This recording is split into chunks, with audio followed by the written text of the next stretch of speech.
What really happens when an older person lives alone with no one checking in? And how can they stay safe? Not just the loneliness, but the quiet risks that build up when no one is there to notice. A slip in the kitchen, a phone that never rings. It's a hard truth that many seniors face as they grow older, sometimes outliving their friends, their spouses, or even their children's availability. But here's the thing most people get wrong. Living alone doesn't automatically mean living unsafely. In fact, some of the most independent, sharp, and emotionally strong older adults are those who've learned how to make their home and habits work for them, not against them. This video is for those of you who either live alone now or are preparing for that possibility. Maybe you're in your 60s, 70s, or 80s, and you've started to realize that relying on others might not always be an option. Or maybe you're someone who still feels strong and capable, but you just want to make sure you're set up smartly for what's ahead. Today, we'll go over 5 specific things that heart surgeons, geriatric experts, and real-life seniors consistently do to stay safe, steady, and supported while living solo. Each one of these tips can make a major difference, not just in how long you live, but in how well you live. So, if you've ever felt unsure about what the future holds, or how to make sure you'll be okay when no one else is around, this is for you. Let's get into it. Number 1, a daily check-in routine. One of the first things that separates safe, independent seniors from those who struggle is a simple habit: having a reliable daily check-in routine. It's not about giving up your independence. It's about quietly building a safety net that works in the background. Many older adults live alone and want to preserve their privacy. But what happens if you fall, get dizzy, or just forget to take your medication one morning? Without some kind of check-in, a small issue can become a serious emergency. Now, this doesn't mean you need someone to come by your house every day. A short phone call, a quick message, or even a visual signal like opening a curtain at a specific time can let someone know you're up and active. Some communities even set up buddy systems where neighbors just glance at each other's windows or flags each morning. It takes less than 30 seconds, but it can mean everything. Let me tell you about Harold, an 82-year-old retired school principal who still lives in the same home he's been in for 40 years. He's sharp, strong, and proud, but he also knows that living alone comes with risks. Every morning by 9 a.m., he sends a simple good morning text to his niece. If she doesn't hear from him by 10 o'clock, she gives him a call. They rarely need to do anything more, but just knowing someone will check in keeps Harold and his family at ease. There are even services and apps today designed just for this purpose. Some alert a contact if you don't log in or press a button at your usual time. Others pair you with volunteers who check in by phone daily. It's not about overmanaging your life. It's about creating a rhythm that quietly supports your safety without taking anything away from your dignity. This small act, setting up a check-in routine, is something anyone can do. It doesn't matter if you're in your 60s, 70s, or even late 80s, and it's not a sign of weakness. It's a sign of wisdom, because the truth is, strong people don't avoid backup plans. They make sure they have them.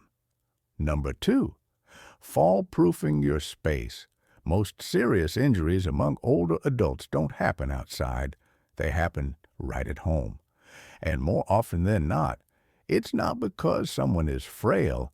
It's because the space hasn't been updated to match how their body has changed. Your home may be full of memories, but it might also be full of hidden hazards. Rugs that slide, cords that tangle near your feet, chairs that are just a little too low, or light switches that make you stretch and strain. These small things don't seem dangerous until the moment they are. Take Carol, a 77-year-old woman who used to host church gatherings in her cozy living room. She knew the layout like the back of her hand, but one winter evening she stepped on a throw rug that had curled at the edge.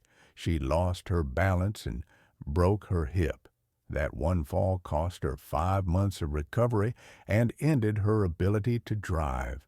And all of it happened in less than 3 seconds. Now, fall-proofing isn't just about adding grab bars in the bathroom. It's about creating a space that moves with you, not against you. That means making sure the lighting is soft but strong enough, that your bed isn't too high or too low, that walkways are clear, and that items you use daily, like dishes, towels, medications, are within easy reach, not tucked away in high shelves or deep drawers. One of the most effective things you can do is take a slow walk through your home as if you were guiding a guest who had trouble walking. What would they trip on? What would make them hesitate? That's what you need to fix. Another overlooked detail: the shoes you wear indoors. Many seniors walk around in socks or slippers with no grip. That's like walking on ice. Invest in house shoes with rubber soles. Your feet and your balance will thank you. And don't forget the bathroom. It's the most common place for serious falls. A non-slip mat inside and outside the tub, a sturdy grab bar near the toilet, and a bath bench for anyone with balance concerns can completely change your safety at home. People sometimes think, I'm still healthy. I don't need all this yet. But fall-proofing isn't something you do after you fall. It's what you do to prevent it from ever happening. If you're still watching this video and finding these insights valuable, please comment number 2 below to let me know you're here. And if you haven't subscribed yet, I recommend you subscribe and turn on the bell so you don't miss any videos. Your support helps us continue creating good content to inform and inspire you. Now let's move forward. Number 3, regular health check-ins with yourself. One of the most powerful tools you have when living alone is something no one else can give you: your own awareness. But here's the truth. Most people don't realize they're slipping until it's already happened. It's not just about scheduling doctor appointments or getting your blood pressure checked once a year. It's about learning to listen to your body and track what feels normal for you and what doesn't. This becomes your early warning system, and when you live alone, it's more important than ever. For example, if you start forgetting words more often, or suddenly feel off balance, or you're sleeping more than usual and still waking up tired, that's your body's way of asking you to pay attention. These tiny signs are like a whisper, but if ignored, they can become a shout. Bill, 81, used to be sharp as an attack. He lived alone and did fine until one day he forgot to turn the stove off. Then it happened again. Then he left the keys in the freezer. It wasn't until his neighbor noticed the smell of burnt food one evening that someone realized something was wrong. By the time he got help, he'd already slipped into early-stage dementia. A weekly journal or checklist, one where you write how you're feeling physically, mentally, and emotionally, could have caught it much earlier. Another area to monitor is your appetite and weight. If you're skipping meals or losing weight without meaning to, that can be a sign of underlying illness or even depression. And because no one else is there daily to notice the changes, it's on you to spot the patterns. Try setting up a simple routine every Sunday morning. Sit down with a cup of coffee and go through 5 questions. Did I sleep well this week? Did I eat regularly and feel full? Did I have enough energy to do daily tasks? Did anything feel off physically? Pain, dizziness, swelling? Did I feel unusually down or anxious? If any of those answers give you pause, it might be time to talk to your doctor or someone you trust. This habit isn't just about catching illness early. It builds confidence. You feel more in control. You start to trust your instincts, and that's something no nurse, no child, no caretaker can replace. Living alone doesn't mean being unaware. It means being in tune. That's what keeps you safe. That's what gives you power. Number 4, safe and reachable home design. A lot of people think that living alone as an older adult becomes dangerous because of big dramatic events, a fire, a robbery, a sudden illness. But what causes the most harm more often than not are the little things: a misplaced rug, a drawer that's too high, a slippery floor tile. These things don't just make life harder. They silently chip away at your safety and independence. What makes this especially tricky is that over time, you stop noticing the small inconveniences. That hallway light that flickers, you get used to it. That one step that always creaks or tilts slightly, you learn to adjust your gait. But the problem is your body doesn't always adjust as quickly as your mind does. Let me tell you about Linda. She was 76, lived alone, and prided herself on keeping a tidy house, but she hadn't updated anything in years. One morning, she got up to make coffee.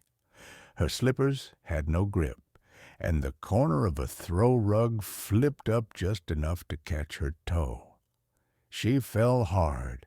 No one found her for hours. That rug, something she saw and walked over every single day, nearly cost her her hip and her independence. So what can you do? First, simplify. Look around your home with fresh eyes like a visitor.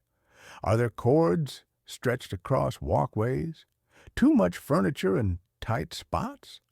Mats or carpets that slide easily? These should all go. Your space doesn't need to be bare, but it should never be tricky to move through, even when you're tired or not feeling your best. Second, lower and lighten what you use most. If you're reaching over your head daily to get a bowl or stepping onto a chair to grab a towel, that's a red flag. Shift daily used items down to waist or shoulder level. Consider lightweight. Dishes, easy open containers, and soft closed drawers that don't jam or stick. Third, get the right lighting. As we age, our eyes don't adjust to darkness as quickly. Install motion sensor night lights in your hallway, bathroom, and kitchen, and make sure every stairway, no matter how short, is well lit from top to bottom. Fourth, think about reachability. Phones should be in more than one room. Emergency buttons or devices like a smartwatch or fall alert can be literal lifesavers. It's not weakness, it's wisdom. Last, make your bathroom as safe as possible.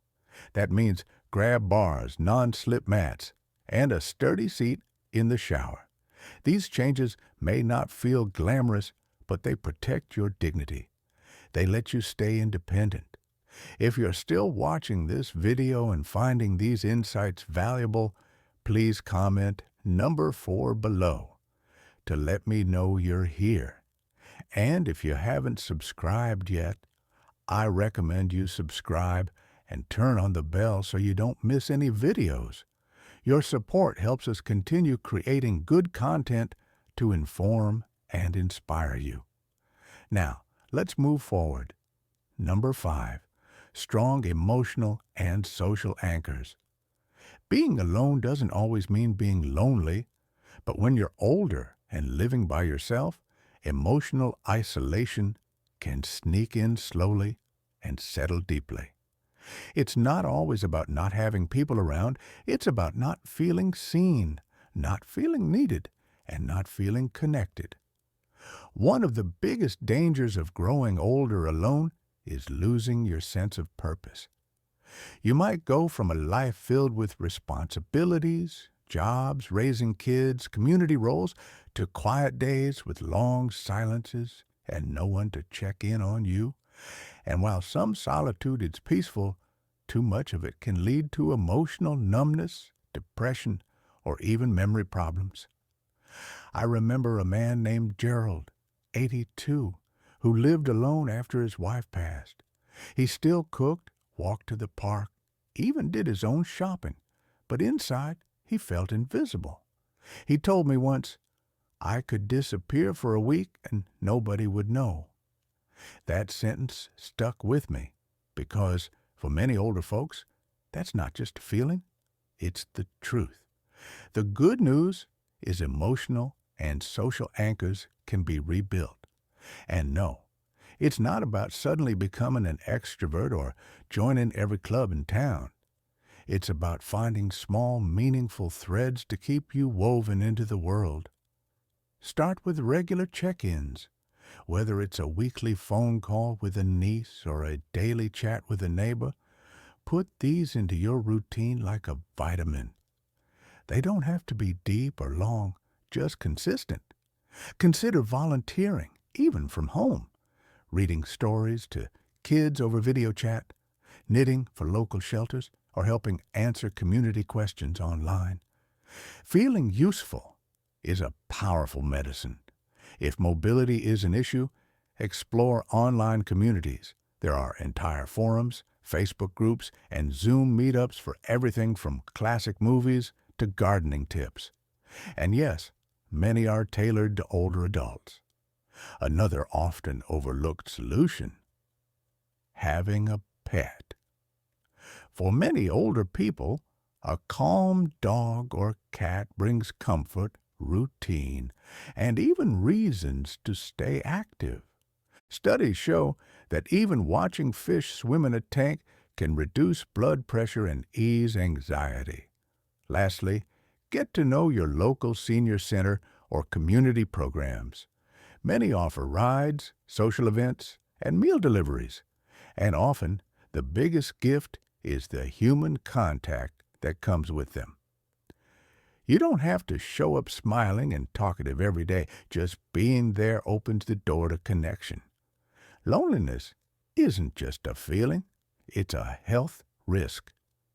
But the remedy doesn't always require more people. It starts with more connection, more consistency, and more small ways to feel seen. Let me know when you're ready for the next part. Number 6, emergency-ready mindset and systems. When you're living alone as an older adult, it's not just about daily comfort, it's about being ready when something goes wrong. A slip in the bathroom, a sudden chest pain, a power outage the middle of winter. What separates a small scare from a life-threatening crisis often comes down to one thing: preparation. Older folks who live safely alone tend to have what I call an emergency-ready mindset. It doesn't mean living in fear. It means thinking ahead, staying a step ahead, and building little safety nets around your life so that help is never too far away. Let's start with the basics. A simple fall can have devastating consequences: broken hips, head injuries, hours or even days without help. That's why fall prevention is everything.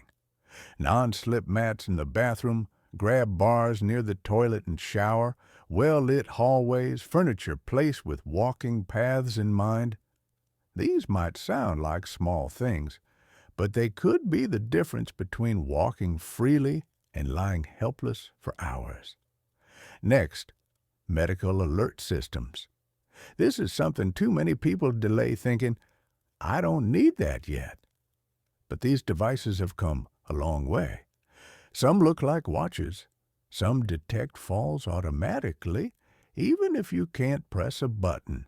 And the truth is, having one doesn't mean you're fragile. It means you're wise enough to plan for surprises. Another key part is having a list of emergency contacts printed, not just on your phone. Names, numbers, medications, allergies, your primary doctor. Keep a copy on your fridge. Emergency responders look there first. It could speak for you when you can't. Then there's food and water.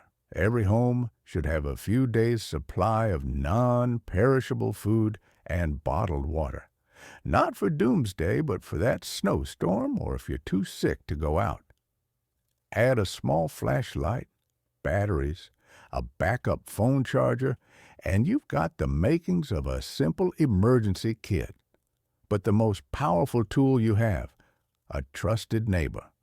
One person you can call, one person who can check on you. You don't need to become best friends. You just need a simple agreement. If you don't see me for a couple of days, knock. Or can we check in once a week just in case? And lastly, mindset. That calm voice inside you that says, I've thought about this, I've prepared. That alone can give you peace of mind and sharpen your thinking if something ever does go wrong. Living alone after 70 doesn't have to mean living at risk. A little forethought can build a world of safety. If you're still watching this video and finding these insights valuable, please comment number 6 below to let me know you're here. And if you haven't subscribed yet, I recommend you subscribe and turn on the bell so you don't miss any videos. Your support helps us continue creating good content to inform and inspire you. Now, let's move forward. Final thoughts. So, what really happens if an older person has no one to care for them? It depends. It can be frightening or it can be empowering. The difference often lies in the quiet choices we make every day. Living alone doesn't mean being alone. It means having the chance to take control of your space, your health, and your time. With the right habits, like staying socially connected, keeping your body strong, making your home safer, preparing meals that nourish you, and having systems in place for emergencies, you can create a life that's not just manageable, but deeply satisfying. Remember, it's not about avoiding every risk. It's about living wisely with the strength you already have and using it to build a life that reflects who you are, independent, capable, and deserving of peace and dignity. You've lived through so much. You've solved problems, survived challenges, and adapted to changes. That same strength still lives in you. Now, if anything, it's even stronger. Thank you for joining us today. We'd love to hear from you. Leave a comment below and share one thing you learned today and how you plan to use it in your life. Your thoughts are important to us, so don't hesitate to share them. Reading your comments gives us great motivation and encouragement. If you enjoyed this video and found it helpful, please like, subscribe, and share. Your support helps us continue creating good content to inform and inspire you. Thanks for watching, and we look forward to seeing you in the next video.